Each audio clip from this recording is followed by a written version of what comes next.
Bonjour à tous, j'espère que vous allez bien. En tout cas, nous aussi, nous allons très bien. Alors, dans cette vidéo, tu vas comprendre comment enregistrer un potentiel d'action monophonique à partir de l'action.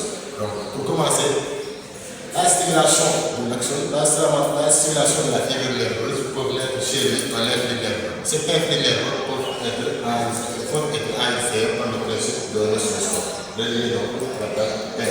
commencer donc le dispositif, on va commencer donc par poser une électrode réceptrice. Une électrode réceptrice est un qui est posée à la surface de l'action. Ça c'est l'action. On pose sur l'action une électrode réceptrice qui est reliée à la plaque P1.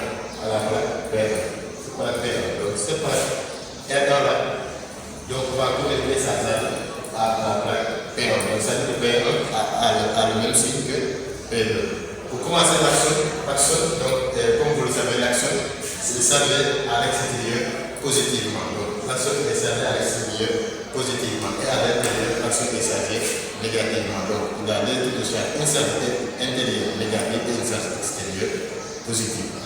Et il s'agit d'une deuxième électrode réceptrice R2 qui est posée, donc qui est retenue comme référence. Donc R2 n'est pas posé sur la surface de l'action, il est donc posé, donc il est pris comme référence, donc il n'est pas posé à la surface de l'action. Donc R2, on fait communiquer à une plaque P2. Donc R2, on communique à une plaque P2. Ici nous avons donc des électrodes stimulatrices qui permettent donc de mettre en choc à l'action. Nous avons aussi une électrode stimulatrice. S1. Ça c'est l'électrode stimulatrice. Maintenant, donc, vous avez le dispositif. Ça c'est l'action exacte, etc. La stimulation de l'action à partir de S1 va permettre chez lui des ondes de dépolarisation. Si on stimule, donc ça c'est l'action. Si on stimule l'action, donc cela va permettre des ondes de dépolarisation. Cette onde de dépolarisation va donc se faire propager le long de l'action. Donc cette onde de dépolarisation va donc se faire propager le long de l'action.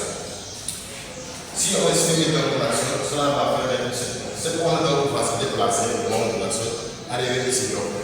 En se déplaçant donc le long, l'intérieur qui est chargé négativement donc va donc revenir positif, donc va invertir vers l'extérieur. L'extérieur qui est chargé négativement donc on va faire négativement et l'extérieur quand même va devenir négatif. L'intérieur va devenir positif. Donc cette stimulation va entraîner donc une perturbation le long de l'action. Si on stimule l'action, donc cela va entraîner une perturbation. Cette perturbation donc va faire une perturbation au niveau des cibles. Donc l'extérieur qui était chargé positivement va donc faire devenir négatif. Donc cette alternance de signes positif et négatif, donc va donc arriver au niveau de la première électrode réceptrice. Dès l'instant qu'on porte la stimulation sur l'action, si on stimule l'action, on va permettre un impact de stimulation. Donc cela est relié à ça. Dès l'instant qu'on émet un choc sur la surface de l'action, cela va faire donc mettre. Ça c'est un artefact de stimulation. Ça c'est un artefact de stimulation. C'est-à-dire l'instant où on apporte la stimulation le long de la surface de l'action va faire donc ça c'est un artefact de stimulation. A égale artefact de stimulation.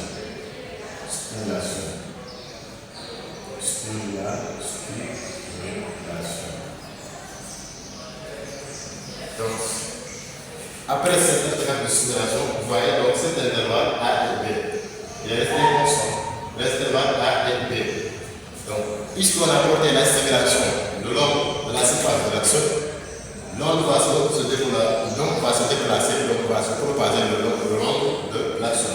Ce déplacement, donc, avant d'arriver à R, l'onde va donc se déplacer. En se déplaçant, cette distance-là qu'il va prendre avant d'arriver à R, cette distance qu'il va donc prendre avant d'arriver à R représente cette distance. Donc, la distance ARB représente donc la distance que l'onde de dépolarisation a prise avant d'arriver à la première électrode réceptrice. Donc, je recommence donc, lorsque je stimule ici, donc l'onde de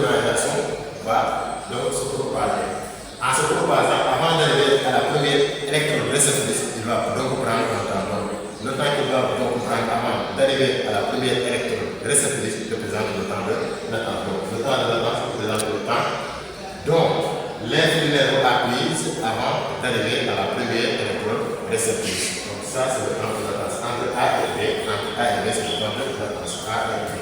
Entre A plus B, c'est le temps de latence. Le temps de latence. Le temps de latence. Le temps de latence. Puisque l'action est chargée positivement à l'intérieur et chargée négativement à l'extérieur, dès le départ, on pouvait enregistrer un potentiel de repos. Mais ici, on a posé notre premier électrode réceptrice au niveau de la surface de l'action. Mais si, par contre, on avait enfoncé notre premier électrode réceptrice au niveau à l'intérieur de la surface de l'action, dans ce cas, on pourrait enregistrer un potentiel de repos qui va montrer donc une différence potentielle qui existe entre la surface de l'action et l'intérieur de l'action. Mais ici, dans notre électrode réceptrice, on l'a posé juste à la surface de l'action. C'est pour cela qu'on n'a pas enregistré un potentiel de repos. Mais par contre, si on avait enfoncé donc, cette première électrode réceptrice, si on l'avait enfoncé à l'intérieur de la surface de l'action, on va donc constater qu'il y a une différence de charge. C'est-à-dire que l'intérieur qui est chargé positivement et l'extérieur, l'intérieur qui est chargé négativement, l'extérieur qui va être chargé négativement va être détecté. Donc, à ce moment-là, nous allons enregistrer un potentiel de repos. Maintenant, on a maintenu à la surface de l'action. Maintenant, cette onde de dépolarisation va arriver donc au niveau de la plaque. Au niveau de la première électrode réceptrice R1. Donc n'oubliez pas que la première électrode réceptrice R1 communique sa charge au niveau de la plaque P1. Donc la première électrode réceptrice va donc communiquer sa charge au niveau de la plaque P1. Arrivé au niveau de la première électrode réceptrice R1, l'infini nerveux va entrer une récupération. Les signes, les charges positives, il va donc avoir une alternance de charge positive et de charge négative. Donc, arrivé à nous aurons donc le signe plus qui va entraîner le signe moins, le signe moins va aller à l'extérieur et le signe plus va entrer à l'extérieur. Dans ce cas, nous aurons en tout cas une différence de charge. Donc, le signe alternant de signe plus et le signe moins. Arrivé ici, donc, nous aurons une alternance de signe plus et le signe moins. Cette alternance de signe plus et de signe moins va donc entraîner que R1 qui est posé sur la surface de l'action, qui est positive, va devenir négative. Donc R1 va devenir négative et donc on va communiquer sa charge à la plaque P1. Si R1 devient négative, on communique sa charge à la plaque P1, donc P1 qui est P1 va devenir négativement chargé. Et puisque c'est des électrons, donc rappelez-vous en classe de quatrième, on a dit que les particules de même charge, vont donc se reposer et les particules de charge contraires vont donc s'attraper. Et puisque c'est des électrons qui vont donc se propager le long de l'action, ces électrons qui sont chargés négativement vont donc, puisque R1 qui est donc redevenu chargé négativement à cause de la stimulation, va communiquer sa charge à la plaque P1. P1 qui est chargé positivement va devenir négativement et ces électrons qui sont négativement et cette plaque qui est négative plus des électrons qui sont négatifs. Donc la plaque P1 va donc repousser les électrons. Donc les électrons arrivent ici puisque P1 redevient chargé négativement après que P1 est chargé négativement, P1 va devenir chargé négativement. Les électrons vont se propager. Arrivé donc ici, les électrons vont être repoussés. Le repoussement des électrons va donc entraîner une chose de dépolarisation. Donc la dépolarisation va être mise par P1. Du fait que P1 est devenu chargé négativement, les ions donc vont être repoussés. Donc vont être repoussés dans cette phase-là qui représente la dépolarisation. Donc cette phase D, c'est la dépolarisation. DC représente la dépolarisation.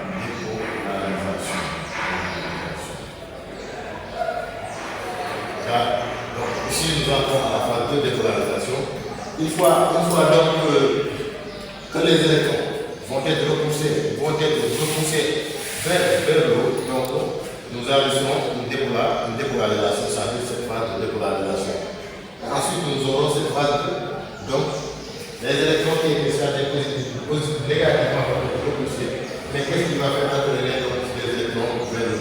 les électrons, une fois que l'infini numéro va dépasser R1, donc c'était alternant de charge positive et de charge négative, les électrons qui étaient repoussés vers le haut vont donc redevenir R1. Dès l'instant que l'onde, n'oubliez pas que l'onde se propage, dès l'instant que l'onde va repasser R1 qui était chargé négativement va redevenir positif. Donc il était positivement chargé dès le départ, mais l'onde a fait R1. La perturbation portée sur l'action a fait R1 redevenir perturbé chargé négativement. Dès l'instant que l'onde de dépolarisation va dépasser R1 va redevenir chargé normalement, ça va redevenir chargé positivement. Donc, si le devenir chargé positivement, P1 va redevenir chargé positivement. Il va communiquer sa charge à la plaque P1. P1 va redevenir chargé positivement. Puisque P1 va redevenir chargé positivement, les électrons vont se propager. Qu'est-ce qui va se passer? On va les attirer. Donc, dès la plaque P1 redevient positive, va attirer les électrons. Donc, redevient positif, les électrons vont être attirés. Donc, l'attirement des électrons vers la plaque P1 va attirer donc une zone de dépolarisation. Donc, cette zone de dépolarisation va entraîner, puisque s'il y a une forte attraction des électrons par la plaque P1, donc cela va entraîner donc une dépolarisation plus une dépolarisation. Cette forte donc, attraction par la plaque P1 va entraîner donc une zone de dépolarisation plus une repolarisation. Donc cette repolarisation de CAD, CD, c'est la repolarisation. Ici c'est la repolarisation. Ici c'est la repolarisation. Donc ça c'est la repolarisation.